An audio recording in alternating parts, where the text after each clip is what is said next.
For the rest of my gaming life, I'm gonna follow this rule. If it's a sequel to a previous series that's a reboot or a reimagining, it's a hyper-accessible version of said game. You may be wondering, why is this review so late, Justice? It's like the end of March already. I was right in the middle of the Tomb Raider review when I was handed my review copy of SimCity. I wasn't really expecting anything. I suck at city building games. I'm not a very strategic player. I'm sort of an idiot. I did know that with the popular always online DRM that's been plaguing the industry right now, there were going to be server problems. So I decided not to log in before that. I'm not going to judge a game based on how easy it is to log in. I'm not that stupid. I'm here to judge the game based on its core, fundamental gameplay, and its graphics and sound and performance. Now, we know how EA acts as a bit of a sellout. I mean, they changed their game in order to pander to their fans. SimCity is no different. After a number of players found that the traffic system wasn't up to their standard, EA was forced to change it like a victim in an abusive relationship. You're not good enough! I just want you to love me! The product is now a bit different to how it was on release, but just a little bit. So let's not call this video a review. Let's just call it the SimCity After Patch. Like aftermath, you know, like the after effects of a big event, like an earthquake or something, like the ones in SimCity. To those gamers who have somehow no idea as to what SimCity is, you play as a mayor of a plot of land and you can build a bunch of roads. Choose what buildings get built on them and make sure you don't hit the red. There isn't really a way to win, but there's certainly a way to lose. Management isn't hard. If your people need electricity, you pop a power plant of some kind. If they want jobs, you give them industry. It's not complicated. Actually, it's like a sick parody of communism. Communism didn't die out during the fall of the Iron Curtain. It moved to America, to Maxis. They want to indoctrinate our children. They're trying to bring it back. Bring the sexy back. Think I'm joking? You're basically Stalin. Everything is owned and controlled by the state. Natural resources are even owned by the state. Land, electricity, healthcare, safety, sewage, where you build your house, how the industry works, it's all state-owned. Communism applies to everyone except the people in power, i.e. you. After all, everyone gives gifts to the faithful leader. This manor belongs to him. The people's authority is security force. This unit protects civil servants to make more money for betterment of motherland. You build an area not good for development of motherland. The people's hammer shall destroy your home for building sewage. Do not worry, comrade, this is for the betterment of motherland. You build manor for family, we will rebuild it as skyscraper. More density creates more people. More people means more money for betterment of motherland. I shall call land Freeville, land of liberated. I'm sorry. Last communist joke. Beyond those gameplay features, there's also semi-multiplayer. A bunch of players can control a region, which sort of acts like a multiplayer lobby. The game isn't very fun by yourself, mostly because you have to build 2 or 3 separate cities before you can unlock everything. If you work with friends instead, they can help unlock different great works, deal with catastrophes, assist with resource sharing, and even unlock more buildings for you to use. What's nice is that there could be a little competition between other cities. It's like competitive co-op. There's no real option for this, but the freedom is there. It's not with its share of problems. Believe me, it's got many. It's so weird. It's like an indie game. It's got a lot of problems, but has a lot of charm, and it works. You know, despite the weird AI and the strange design choices. Notice how I didn't say that this was a city simulation game? I'm sort of afraid to call it that. I'd rather call it the Super Smash Brothers of City Sims! Boo boo, hiss hiss, yeah, alright. Smash Brothers, if you didn't know, is a 4-player fighting game developed by HAL Laboratory. It was a game that was made for a bunch of people to have fun. Despite what people are gonna say, it's not developed for tournament play or serious gaming.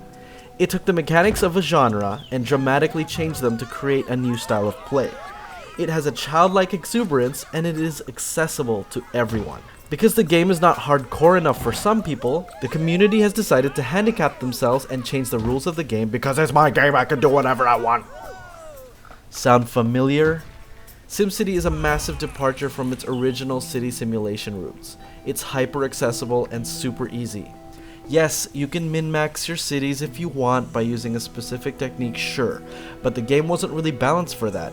It's more like The Sims, where you can have a lot of customization but not a lot of freedom. You can make shitty cities, big cities, pretty cities, whatever you want. It's really difficult to fail, though it is possible. It's not realistic, sure, but The Sims wasn't realistic. It's a city building game, not a city sim. It's not the same, it's so different. The game is good and works well after you understand the ins and the outs of the system. The biggest problem is, the game works so hard at giving you the wrong information. It's been a while since the SimCity release, and if you haven't heard, there are a number of behind-the-scenes sneakiness being worked here. The first, and what I think is the most important issue, is that the game is lying to you about population. This has been proven.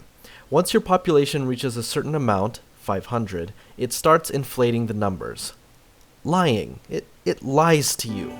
See this job problem? It doesn't exist. It's not real. The game is lying to you so well that it's even lying to itself. Too many germs even though there are no germs in the germ map? Too much garbage even though you have enough trucks to clear out most of the region?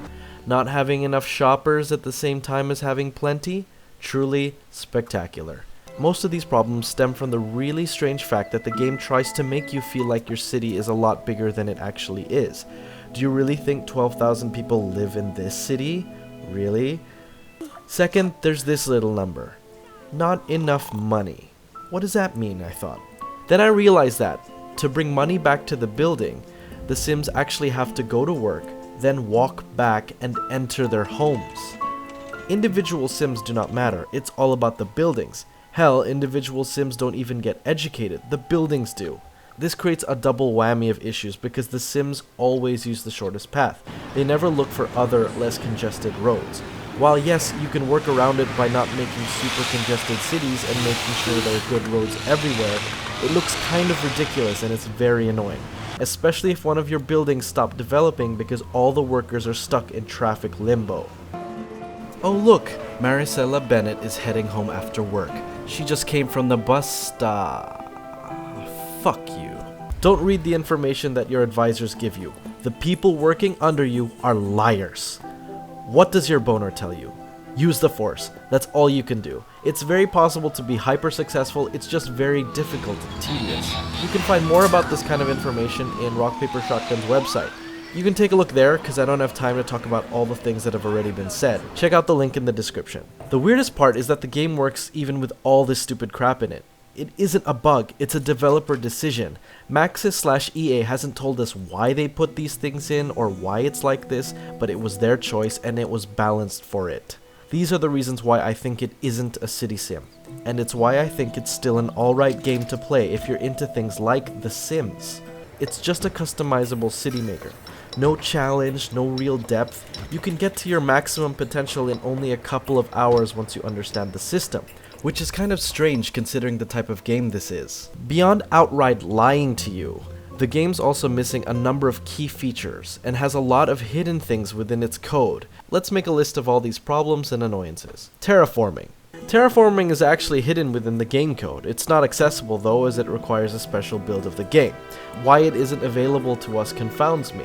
It would be really important for a city to be able to alter the ground it's built on, you know. It's strange because some regions don't have a lot of space to build, and if you wanted to maximize elevated space or anything like that, it's incredibly difficult.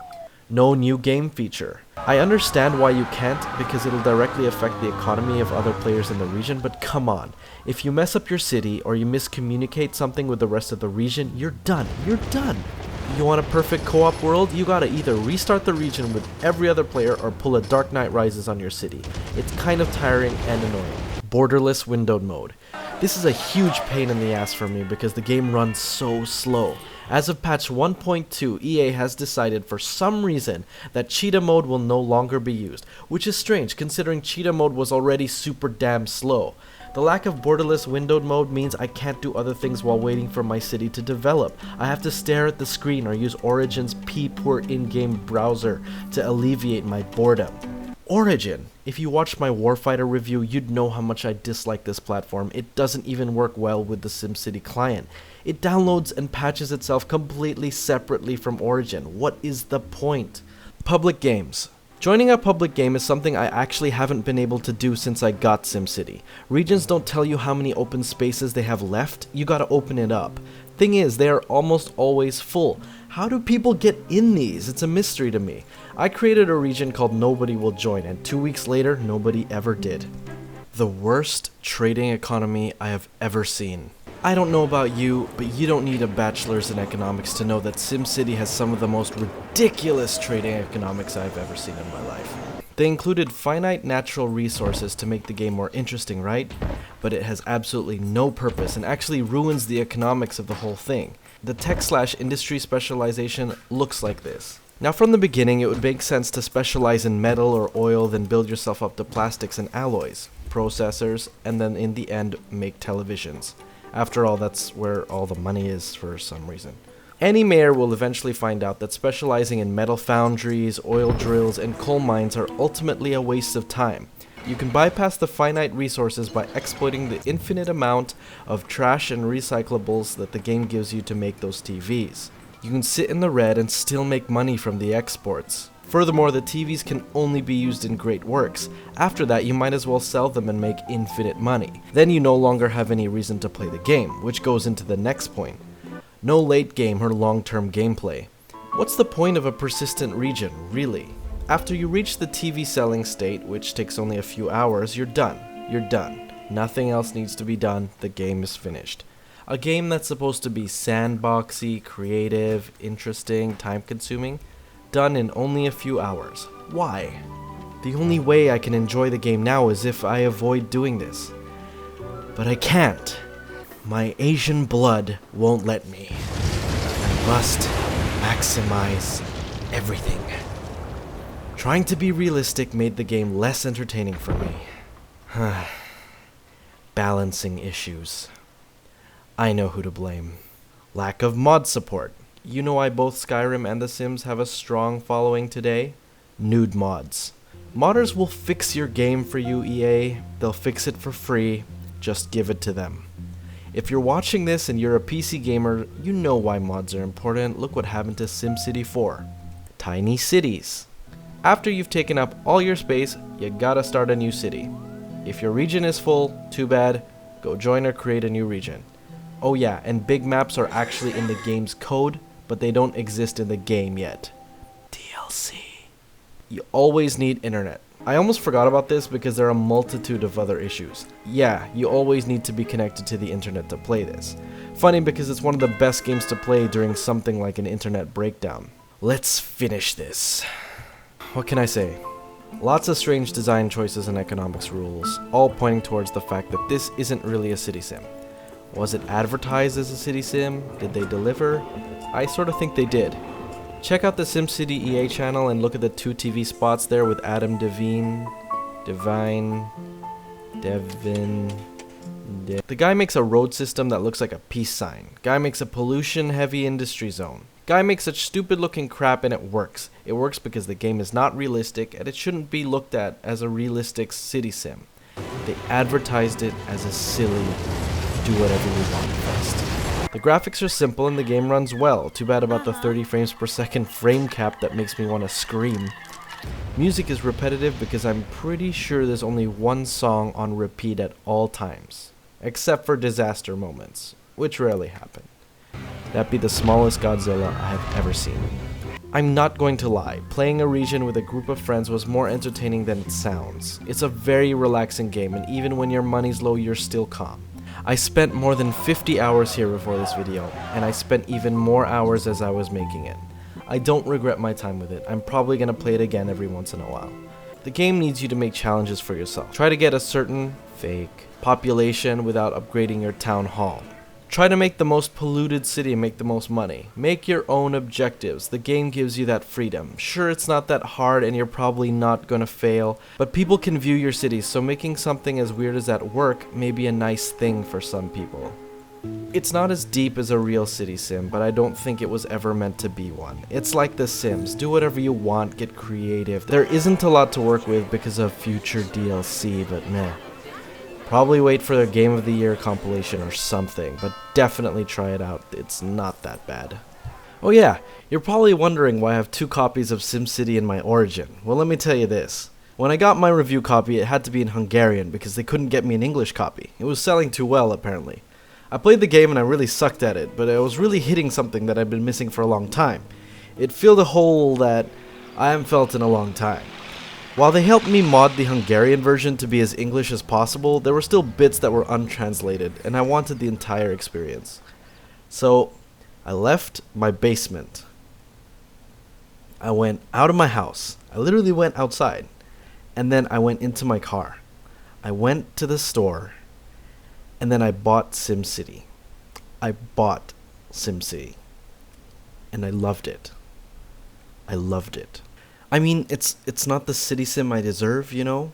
I deserve better. But it's the best I can get right now, and it's damn well good enough.